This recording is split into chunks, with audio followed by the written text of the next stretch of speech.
نو منتخب وزیر اعلیٰ سہیل آفریدی سے حلف لینے کی درخواست پر فیصلہ محفوظ کچھ دیر بعد سنایا جائے گا۔ Chief justice Peshawar high court S M Atiq Shah نے سماعت کے دوران استفسار کیا کہ گورنر کا جواب کیا ہے۔ اٹارنی جنرل نے جواب دیا کہ گورنر کراچی میں مصروف ہیں۔ سلمان اکرم راجہ نے کہا علی امین گنڈاپور نے واشفاف الفاظ میں کہا ہے کہ وہ مستعفی ہو چکے ہیں۔ گورنر کل بھی کوئی عذر تراش لیں گے۔ چیف جسٹس اپنے اختیارات کا استعمال کرتے ہوئے فیصلہ دیں۔ عدالت نے دونوں جانب سے دلائل سننے کے بعد فیصلہ محفوظ کر دیا۔ وزیر اعلیٰ خیبر پختونخوا سہیل آفریدی کے جلد حلف کے لیے پی ٹی آئی نے پشاور ہائی کورٹ میں درخواست دائر کی تھی۔ ڈی یو آئی نے وزیر اعلیٰ خیبر پختونخوا کے انتخاب کو پشاور ہائی کورٹ میں چیلنج کر دیا۔ ڈی یو آئی کے پارلیمانی لیڈر لطف الرحمان کی جانب سے دائر کی گئی درخواست سماعت کے لیے مقرر۔ جسٹس ارشد علی اور جسٹس وقار احمد پر مشتمل دو رکنی بینچ کل ڈی یو آئی کی درخواست پر سماعت کرے گا۔ ڈی یو آئی نے وزیر اعلیٰ خیبر پختونخوا کے انتخاب کا عمل کالعدم قرار دینے کی درخواست کر رکھی ہے۔ گھی سیدھی انگلی سے نہ نکلے تو انگلی کو ٹیڑھا کرنا پڑتا ہے۔ پی ٹی آئی کے صوبائی صدر جنید اکبر کی پشاور ہائی کورٹ میں میڈیا سے گفتگو۔ کہا امید ہے آج عدالت سے ہمیں انصاف ملے گا، یہ ہمارا آئینی حق ہے۔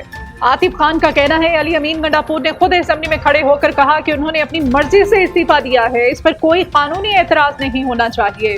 پی ٹی آئی کے پاس قانونی اور احتجاج دونوں راستے موجود ہیں۔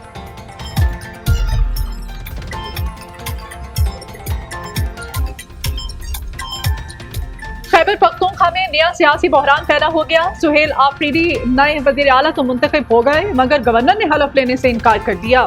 علی امین گنڈاپور کی کابینہ تحلیل کرنے کا نوٹیفیکیشن بھی تاحال جاری نہ ہو سکا۔ پی ٹی آئی 26 ممبر احتجاج تھانہ صادق آباد کے سلیمہ خان اور دیگر کارکنوں کے ناقابل ضمانت وارنٹ گرفتاری جاری۔ علیمہ خان کی حاضری سے معافی کی درخواست مسترد۔ اے ٹی سی راولپنڈی کا علیمہ خان کو گرفتار کر کے کل عدالت میں پیش کرنے کا حکم۔ احتجاج کی آڑ میں انتشار اور افواہیں پھیلانے والوں کے خلاف کریک ڈاؤن۔ سیکورٹی اداروں نے لاہور سمیت مختلف علاقوں سے 57 افراد کو گرفتار کر لیا۔ سیکورٹی ذرائع کے مطابق ملزمان سوشل میڈیا پر انتشار انگیز مہم چلا رہے تھے۔ ریاست مخالف مہم چلانے والے مزید 109 افراد کے واٹس ایپ اور فیس بک اکاؤنٹس ٹریس کر دیے گئے۔ صرف ایک دن کی روپوشی کے بعد پولیس نے حافظ سعد رضوی اور انس رضوی کا سراغ لگا لیا۔ دونوں رہنما اچانک منظر عام سے غائب ہو گئے تھے۔ قانون نافذ کرنے والے ادارے فوری حرکت میں آئے۔ پولیس حکام کا کہنا ہے دونوں کی گرفتاری اب محض وقت کی بات ہے۔ خفیہ ذرائع اور ٹیکنیکل ٹریکنگ کی مدد سے ان کا ٹھکانہ معلوم کر چکے ہیں۔ سیکورٹی ادارے مکمل الرٹ ہیں اور کارروائی کے لیے تیار کھڑے ہیں۔ حکام کی دونوں رہنماؤں کو پرامن طریقے سے خود سپردگی کی ہدایت۔ ریاستی دہشت گردی میں ملوث بھارت کا افغان طالبان کے ساتھ گٹھ جوڑ بے نقاب۔ بھارت نے ریاستی دہشت گردی کی سرپرستی کے لیے افغان طالبان حکومت سے ہاتھ ملا لیا۔ افغان طالبان حکومت کے وزیر خارجہ کا دورہ بھارت اور پھر پاکستان پر حملہ اس بات کا قوی ثبوت ہے۔ مقبوضہ کشمیر کی سابق وزیر اعلیٰ محبوبہ مفتی کہتی ہیں طالبان کو دہشت گرد کہنے والے آج ان سے بات چیت کر رہے ہیں، مودی اپنے ہی شہریوں کے ساتھ دشمنی کیوں کر رہے ہیں؟ جنگ بندی معاہدے کے باوجود اسرائیلی فوج کی بربریت جاری۔ غزہ میں اسرائیلی افواج کی فائرنگ سے 5 فلسطینی شہید۔ اسرائیلی فوج کا کہنا ہے نشانہ بنائے گئے افراد فوجیوں کے قریب آ رہے تھے۔ واقعہ شجاعیہ کے علاقے میں پیش آیا۔ غزہ معاہدے پر 40 ممالک نے دستخط کر دیے۔ امریکہ، ترکیہ، قطر اور مصر نے امن معاہدے پر دستخط کیے۔ وزیر اعظم شہباز شریف کی بھی خصوصی تقریب میں شرکت۔ ٹرمپ نے غزہ امن معاہدے کو بڑی کامیابی قرار دے دیا۔ کہتے ہیں اب غزہ کی تعمیر نو کریں گے۔ غزہ امن معاہدے سے مشرق وسطیٰ میں بھی امن قائم ہوگا۔ غزہ امن معاہدہ برقرار رہے گا۔ معاہدے کی دستاویزات میں جنگ بندی سے متعلق تمام نکات موجود ہیں۔ تقریب میں 20 سے زائد ممالک کے نمائندوں اور اقوام متحدہ کے سیکرٹری جنرل انٹونیو گوٹریس کی بھی شرکت۔ وزیر اعظم شہباز شریف کی امریکی صدر سے ملاقات۔ ڈونلڈ ٹرمپ نے وزیر اعظم کو خود خطاب کی دعوت دی۔ شہباز شریف نے ٹرمپ کو مین آف پیس قرار دے دیا۔ وزیر اعظم کی UN سیکرٹری جنرل، فلسطینی صدر، بحرین کے فرمانروا، سعودی وزیر خارجہ، آذربائیجان اور انڈونیشیا کے صدور سے بھی ملاقات ہوئی۔ وزیر اعظم 2 روزہ دورہ مصر مکمل کر کے شرم الشیخ سے وطن واپس روانہ۔ مصر کے وزیر ثقافت احمد فواد نے شہباز شریف اور پاکستانی وفد کو الوداع کیا۔ وزیر اعظم کا کہنا ہے کہ پاکستان کی ترجیح غزہ پر مسلط کی گئی نسل کشی کو روکنا تھا۔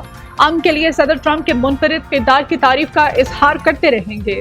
فلسطینی عوام کی آزادی، وقار اور خوشحالی پاکستان کے لیے بنیادی اہمیت کی حامل ہے۔ 1967 سے پہلے کی سرحدوں کے ساتھ اور القدس الشریف کے بطور دارالخلافہ ایک مضبوط اور قابل عمل فلسطینی ریاست کا قیام پاکستان کی مشرق وسطی کی پالیسی کی بنیاد ہے اور رہے گی۔ بلوچستان میں سورش یا عوامی بغاوت نہیں، چند نام نہاد علیحدگی پسند عناصر دشمن ایجنڈے کے تحت سرگرم ہیں، جنہیں بھارت کی خفیہ ایجنسی را کی مکمل حمایت حاصل ہے۔ وزیر اعلیٰ بلوچستان کا نیشنل ورک شاپ سے خطاب۔ میر سرفراز بگٹی نے کہا، ملک دشمن عناصر کا مقصد پاکستان کو کمزور کرنا اور کیک کی طرح ٹکڑوں میں بانٹنا ہے۔ عوام میں بد اعتمادی کی ہوا دینے کے لیے ترقی کے حوالے سے غیر متنازع صورتحال کا تاثر بھی جان بوجھ کر پیدا کیا گیا ہے۔ وزیر خزانہ کے اعزاز میں واشنگٹن پاکستانی سفارت خانے میں عشائیہ، بڑی تعداد میں کمیونٹی ممبران اور کاروباری شخصیات کی شرکت۔ پاکستانی کمیونٹی بزنس رہنماؤں نے پاکستان کے اقتصادی اصلاحاتی ایجنڈے پر تبادلہ خیال کیا۔ محمد اورنگزیب نے اوورسیز پاکستانیوں کے قومی معیشت میں کردار کو سراہتے ہوئے کہا، حکومت تعلقات مزید مضبوط بنانے کے لیے پرعزم ہے، معیشت کے استحکام، سرمایہ کاری اور ترقی کے لیے عملی اقدامات جاری۔ ملک میں پیٹرولیم مصنوعات کی قیمتوں میں بڑی کمی کا امکان، 16 اکتوبر سے پیٹرول 6 روپے 10 پیسے، ڈیزل 1 روپیہ سستا ہونے کی توقع ہے۔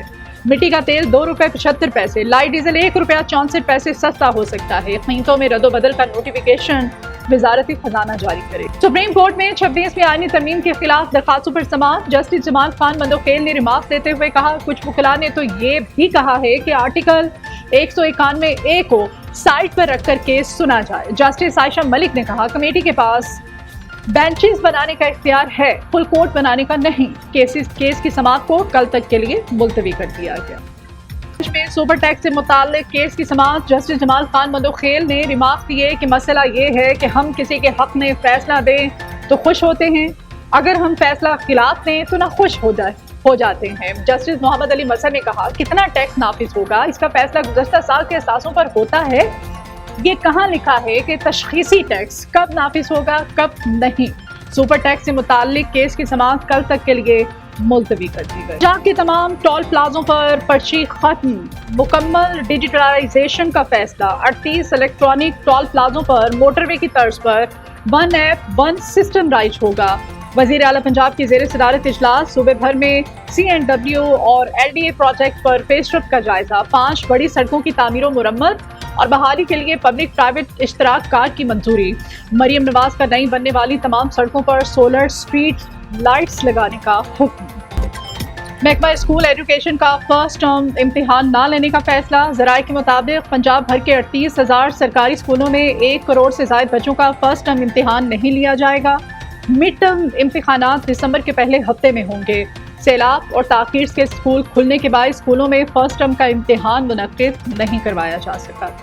آزاد کشمیر کے وزیر اطلاعات پیر مظہر سعید نے استعفیٰ دے دیا۔ ناگزیر وجوہات کی بنا پر استعفیٰ دے رہا ہوں، میری وزارت کے دوران تعاون کرنے پر تمام صحافیوں کا شکر گزار ہوں۔ پیر مظہر سعید شاہ کی مظفر آباد میں پریس کانفرنس۔ فلم میں سونے کی کان بیٹھنے سے 14 مزدور ہلاک ہو گئے۔ غیر ملکی میڈیا کے مطابق افسوسناک واقعہ روشیو شہر میں شدید بارشوں اور سیلابی صورتحال کے باعث پیش آیا۔ ریسکیو ٹیموں کی جانب سے ملبے تلے دبے افراد کی تلاش اور لاشیں نکالنے کا کام جاری ہے۔